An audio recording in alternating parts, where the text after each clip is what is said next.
Hello students, welcome to our last lecture of macroeconomics for this semester, lecture 7 on money, commercial and central banks. In this lecture, we will look at the workings of the money or the financial market.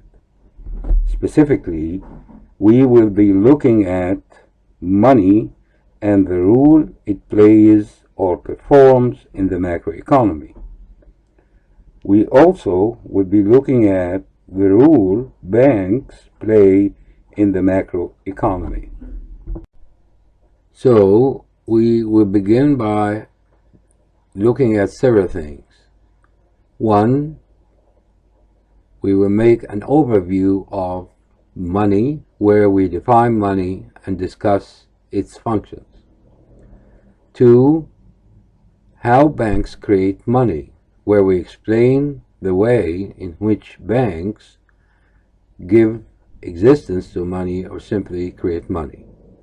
Three, the Federal Reserve System or the central banking system in a country, where we describe the functions and structure of the Federal Reserve System or the central bank.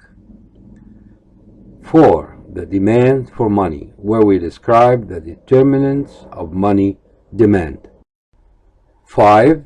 Interest rates and security prices, where we define interest and discuss the relationship between interest rates and security prices in general.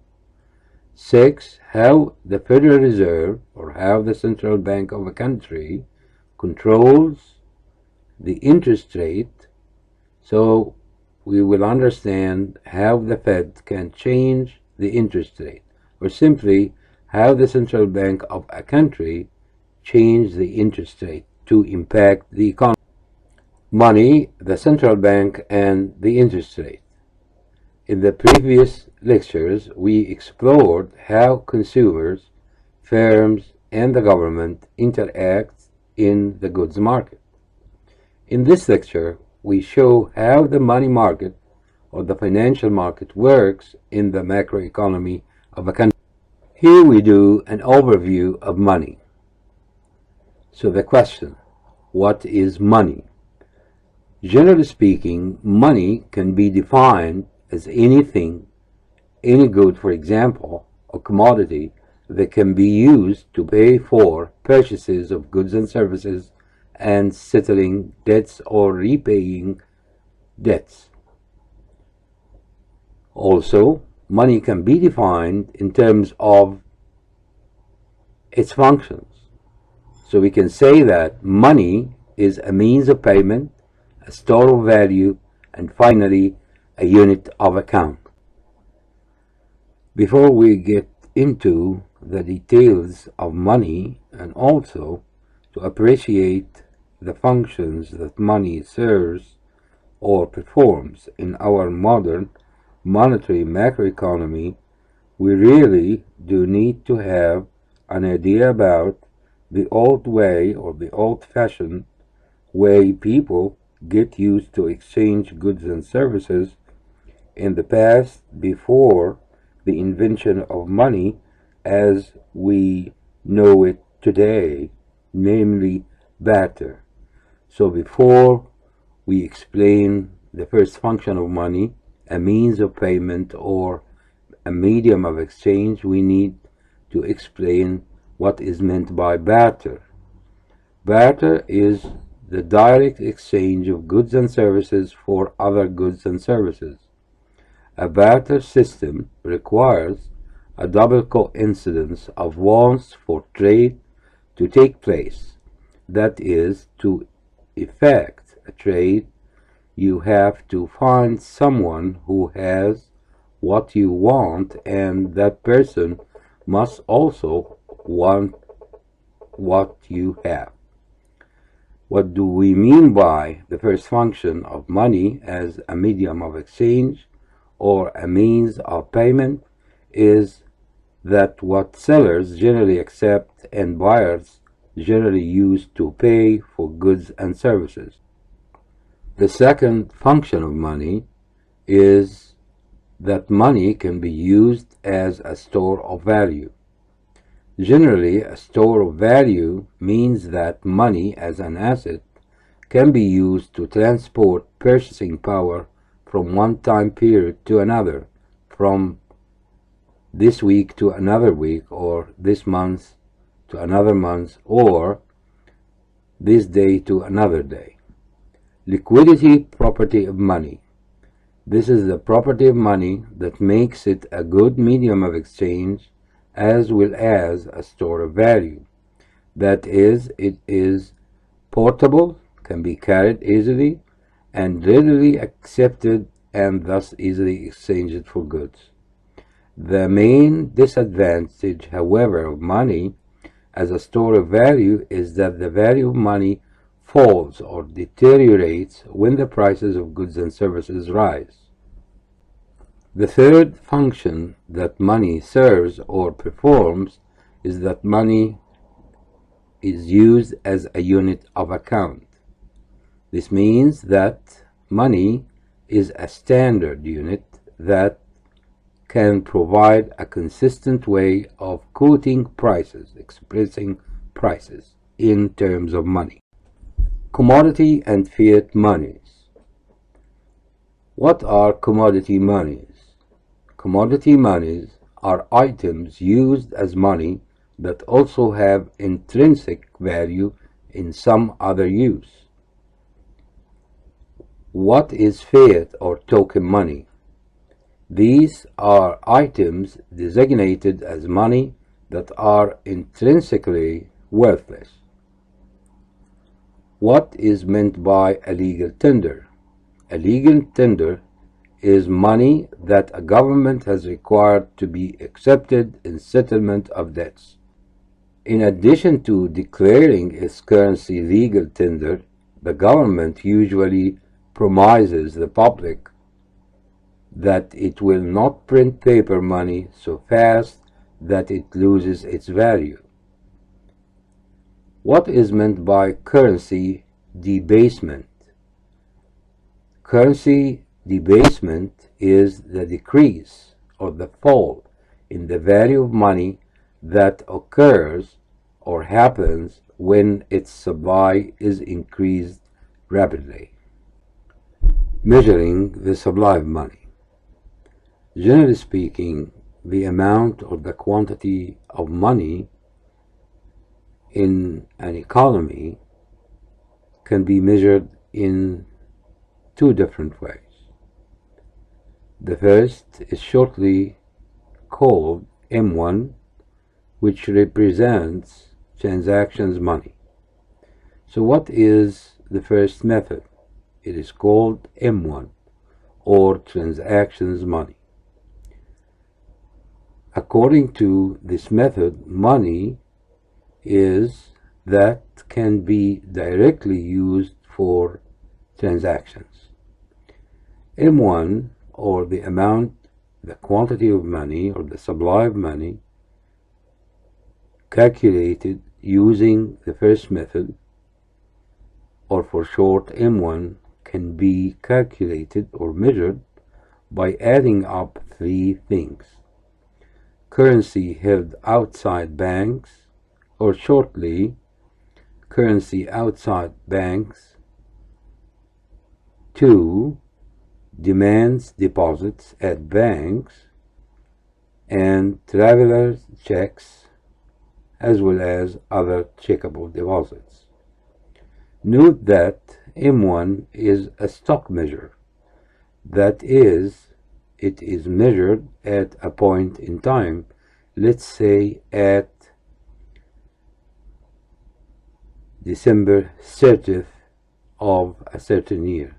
Let's say December 30th of 1990, for example. The previous method of measuring the quantity of money in an economy, or the money supply, represents the narrow way to define money. However, the second method, or known shortly as M2, represents a broad definition of money. So it includes, in addition to the different elements of M1, what is called near monies. So what are near monies? Near monies are close substitutes for transactions money, such as savings accounts and money market accounts. So in general, M2, or the broad definition of money, the broad measure of the money supply, is M1 plus, or in addition to, savings accounts, money market accounts, and other near monies. So we can write M2 equal, or is identical to M1 plus savings accounts plus money market accounts plus other near monies. So this simply means that to calculate M2, the broad definition of money supply is to add M1 to three things. Those are savings accounts, money market accounts, and other near monies. Note that one of the very broad definitions of money includes the amount of available credit on credit cards as part of the money supply. There are no rules for deciding what is and is not money. For our purposes, what we do mean by money here will always refer to M1, or transactions money. How banks create money. Before going into details about the way in which banks in an economy create money, we will have a perspective from a historical point of view about the origin of the rule of banks as known today. So in the past, banks came from the idea known as goldsmiths. The origins of the modern banking system date back to the 50th and 60th centuries, when gold was used as money but was also inconvenient to carry around. People began to place their gold with goldsmiths for safe keeping. The receipts issued to the depositor became a form of paper money. The receipts were backed 100% by gold. The goldsmiths found that people did not come often to withdraw gold. People simply exchanged their paper receipts. Without adding any more gold to the system, the goldsmiths increased the amount of money in circulation. In normal times, goldsmiths were safe. But once people started to doubt the safety of the goldsmith, they would be foolish not to demand their gold back from the vault. What is a run on a bank?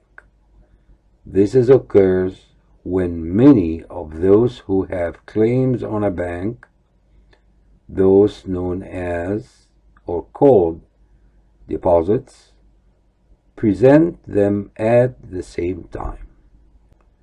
Today's bankers or banks differ from goldsmiths in that today's banks are subject to a required reserve ratio. Goldsmiths had no legal reserve requirements, although the amount they loaned out was subject to the restriction imposed on them by their fear of running out of gold.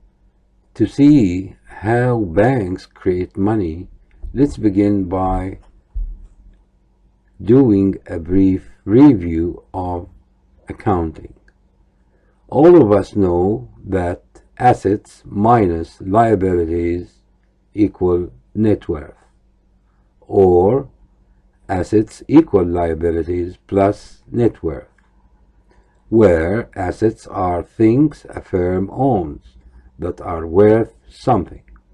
A bank's most important assets are the loans it has made. Other bank assets include cash on hand, sometimes called vault cash, and deposits with the U.S. Central Bank or with the Central Bank of Egypt.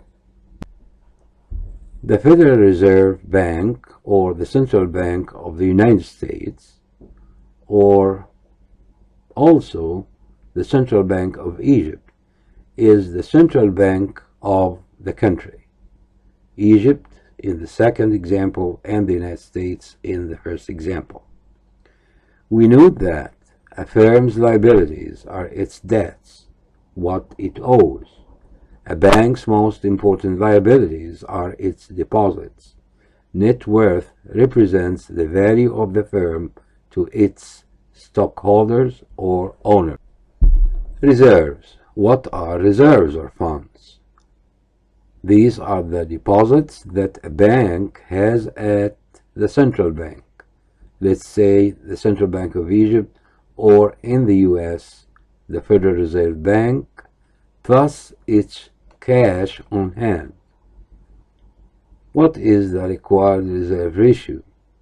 The required reserve ratio is the percentage of its total deposits that a bank must keep as reserves at the Central Bank of Egypt, for example, or in the U.S. with or at the Federal Reserve.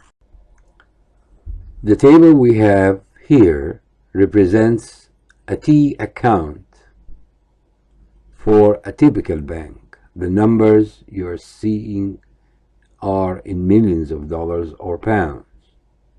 We note here that the balance sheet of a bank must always balance so that the sum of assets, reserves, and loans equals the sum of liabilities, deposits, and net worth.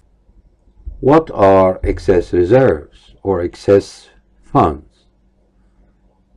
Excess reserves are the difference between a bank's actual reserves and its required reserves. So we can write down excess reserves equal actual reserves minus required reserves. In fact, excess reserves are reserves that will be available for the bank to make loans or to be used in making loans. When loans are converted into deposits, the supply of money increases. The balance sheet we have here represent the balance sheets of a bank in the case known as a single bank economy, where we can see in panel 2 there is an initial deposit of $100 or pounds, while in panel 3 the bank has made loans of $400 or pounds. The group of balance sheets we have here explain the creation of money when there are many banks in an economy. So we have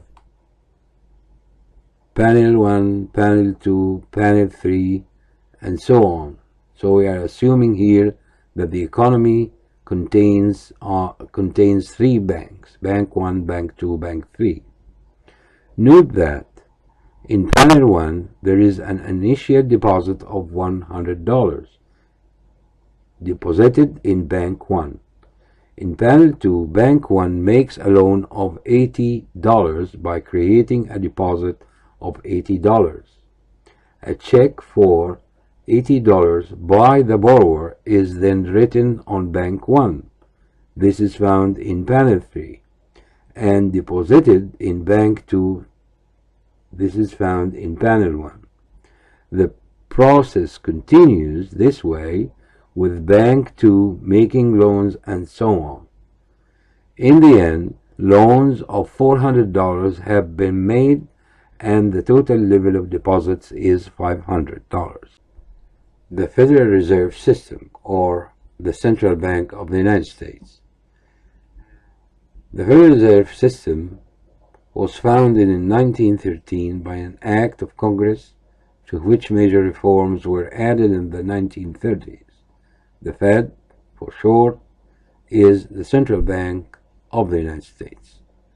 The Board of Governors is the most important group within the Fed or the Federal Reserve System.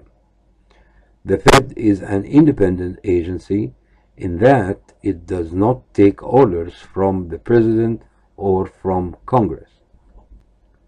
The Federal Reserve System. Now, what is the Federal Open Market Committee, for short FOMC? This is a group composed of the 7 members of the Fed's Board of Governors, the President of the New York Federal Reserve Bank, and 4 of the other 11 district bank presidents on a rotating basis. It sets goals concerning the money supply and interest rates and directs the operation of the open market desk in New York. What is the open market desk? This is the office in the New York Federal Reserve Bank from which government securities are bought and sold by the Fed. Now, what are the functions of the Federal Reserve or the central bank? Central banks are sometimes known as bankers' banks. The Fed's crucial rule, or the central bank crucial rule, is to control the money supply. The Fed also, or the central bank, also performs several important functions for banks, such as clearing interbank payments and assisting banks that are in difficult financial positions. Finally, the central bank, or the Fed, in the States is also responsible for managing exchange rates and the nation's foreign exchange reserves. The central bank, or the Fed, also facilitates the transfer of funds among banks and is responsible for many of the regulations governing banking practices and standards. The lender of last resort. This is a function performed by the central bank in any country. A lender of last resort simply means that it provides funds to troubled banks that cannot find any other sources of funds. Interest rates and security prices. Interest-bearing securities, such as bonds and bills, are issued by firms and the government seeking to borrow money. Those securities are issued with a face value and fixed payments or coupons over time. When interest rates rise or fall, the prices of existing securities fall or rise.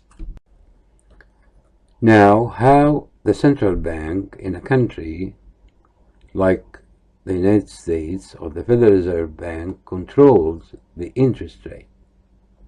This can be done based on the use of several tools at the hand of the central bank in any country. Traditionally, the Fed or any central bank had 3 tools to control the interest rate. These are: 1. Open market operations, 2. Changing the reserve requirement ratio, 3. Changing the discount rate that banks pay to the Fed or the central bank in return for borrowing reserves from the central bank, or to borrow reserves. So what is meant by open market operations? This means the purchase and sale by the central bank, the Fed as in the United States, of government securities in the open market. Also, What is the discount rate? This is the interest rate that banks pay to the central bank or the Fed to borrow from it.